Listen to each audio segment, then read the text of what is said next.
Welcome back, everybody. I'm Mike, and today we're going to be reviewing the 2023 Coruscant Guard Gunship. With box number 75354, this set has 1,083 pieces. It comes with 5 minifigures. With a retail price of $139, it comes at a whopping 13 cents per piece. The Republic Gunship goes all the way back to 2002 with the most iconic release in 2013 with some pretty amazing minifigures throughout its history. This Coruscant Gunship has been reviewed the worst out of all of them for many different reasons. I personally do not think that LEGO intended this to be reviewed next to these gunships. Because it is a Coruscant gunship, it is made differently, it is smaller, it does have a lot of the same attributes and features and some play features that these other Republic gunships do have, but I don't think LEGO intended it to be part of this category. It is in the same family, but I do not think it is a gunship. Same, but different. Jumping into the box art, this is a stunning box art. I love when LEGO actually puts scenes on the box, and in this case they put the Coruscant city in the background on the front and the back. The only downfall of this box is there is no live action scenes from the actual Clone Wars show, especially that episode where this set is actually from with the minifigures and the actual gunship. We're going to get into that a little bit later, but other than that, this box set is absolutely perfect. Now, jumping into the instructions, one of my biggest pet peeves is when instructions do not have any references. Again, I don't know, maybe LEGO doesn't have the rights to the Clone Wars, and Disney just doesn't really want to give out those artwork. I'm not really sure, but the instructions are very basic, very standard here. There are 5 minifigures in this set, starting with Padme Amidala, Chancellor Palpatine, Commander Fox, and 2 Coruscant Guards. Let's start off with the layups, and that is the Coruscant Guards, aka Shock Troopers. When it comes to normal guards like these or clones, I don't expect very much. I think they did a good job with the vest and the legs. The helmet can be adjusted just a little bit, but overall, they did a good job here. Now moving on to Commander Fox, and it just reminds me that when LEGO says they had to up prices because of quality control, materials cost a little bit more, well, then they need to hold up their end of the bargain. If we're going to pay more for these sets, then we definitely deserve more out of our minifigures and our sets overall. This is just unacceptable on LEGO's part. The fact that they made a pink torso on such an iconic character is just unacceptable. And not just that, but then they were even lazy on the minifigure and didn't give him a waist. Instead, they painted the waist onto the legs. This helmet-wise, it's not necessarily that bad. I can overlook the helmet, but everything else on this minifigure is absolutely terrible with a fan favorite minifigure. So LEGO definitely needs to do better on the next one. Now on to Padme, and as you could tell, the only thing missing out of this is the dual print on the legs. I just don't understand. LEGO does dual print on the Dreams sets. They do it on the Batman sets. I just don't understand why they cannot do it correctly. As you could tell in the scene here, she definitely has boots on, and in the minifigure, she definitely doesn't. Other than that, it's a great character to have as part of your collection. And the last minifigure in this set is the best minifigure, and that's Chancellor Palpatine. He has his robes going all the way from top to bottom and even around the back side. I absolutely love this fig. It has a dual-sided face, one regular, one angry when he does become the Sith Lord. If this box did anything right, it is this minifigure right here. Now getting into the set, you can tell off the bat it is a visually stunning set. It is one of my favorite sets to display as of last year, 2023.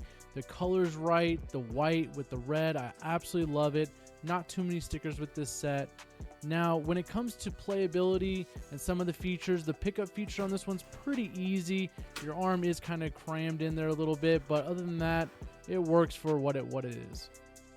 On the back side, you have a couple of drawers back here where you can store the guns.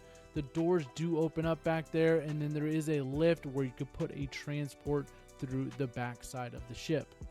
When opening up the doors on the ship, you would think automatically that there is tons of room in here for a minifigure or a speeder bike like the previous Republic gunships, but unfortunately there is just no room. I have tried many different ways. As you can see here, I put the minifigure in the front, and when you shut the door, it just slams on its face. I don't know if Lego thought too much into it. You have to put the minifigure back almost all the way deep inside of the set just for the doors to close. So play feature here is just not a good one. It is more definitely for display purposes. You can see when you start putting the minifigures actually in the set, it does go in pretty well. The problem is the actual body of the ship. You can't really put anything in there unless you're just displaying it like this, standing up with the doors open. But if you shut it and then try to transport all of the minifigures in there, it's just not going to work. You're going to have to sit all the figures down. But all in all, it is a visually awesome set. It looks really good. The minifigures from a distance look really good when you put them actually in the set. The weapon system works on it. The doors do open and close. There are some pretty cool things about this set. I do love it. Now let's go to the video's comparison. I'm going to compare this to the 2022 ATTE, and for many reasons. One, it's the same price point. Two, it has the same amount of minifigures. Three, it has the same amount of pieces. And lastly, it is the same price per piece. The only difference is the ATTE went on sale pretty fast, and it's always been on sale for $111. So everywhere you go, it's cheaper, and as you can tell, that's where you get the bang for your buck at $112. The only other differences is it comes with 3 extra droids, and it comes with a dwarf spider droid. So again, I don't like comparing Lego sets to things that are 10, 15, 20 years old.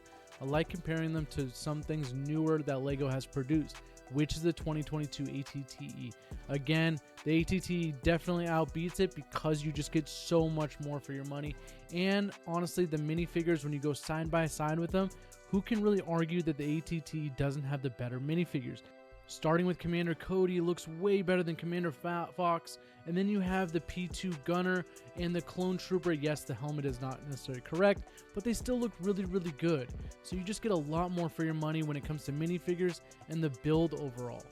Which brings me to my last point. If Lego knows sets like these sell at $112 price range, why even start it at the $140 price range? The reason why this gunship gets such bad reviews is because the price just doesn't make sense. We can look past some of the minifigures, we can even look past some of the playability when it comes to this set, but if the price is just too out of control like it is unfortunately with this gunship, then it just doesn't make sense for us consumers. And lastly, let's get into the grading of this set. We're going to grade this set on play, display, minifigures, and price per piece. When it comes to play on this set, yes, I'm still going to give it an A-, even though it has its downfalls. The reason why I'm giving it A- because at least there's features in the first place. There are doors, there are weapons, there are places for storage and things like that.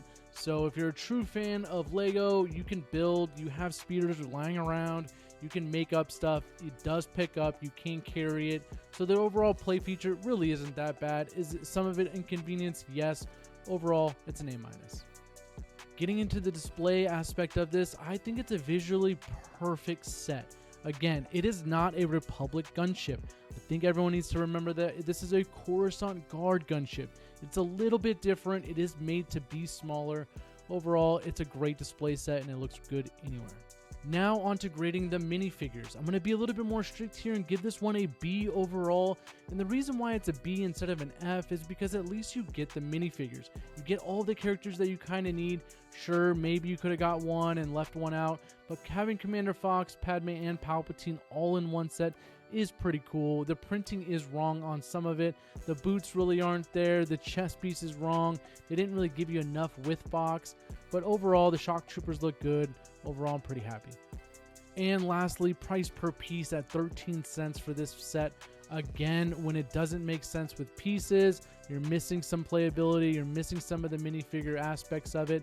When the price is this high, it's just kind of unacceptable, and that's why this set didn't really sell well. It's going to sell well once it goes down to the $112 price point like the ATTE did, and hopefully it'll stay there forever. This set is supposed to retire at the end of 2024, so we'll see where this ends up. Lastly, I'm going to give this one a B+ overall because it's still a really good build. The experience is good. The minifigures are still really cool. It looks good. There's still some playability with it. Overall, definitely a B+. It would be an A+ if the price was down and they tweaked a little bit of the minifigures. But overall, this is a B+. Again, if you like my reviews, go ahead and leave a like and a comment. Don't forget to subscribe, and I'll see you on the next one.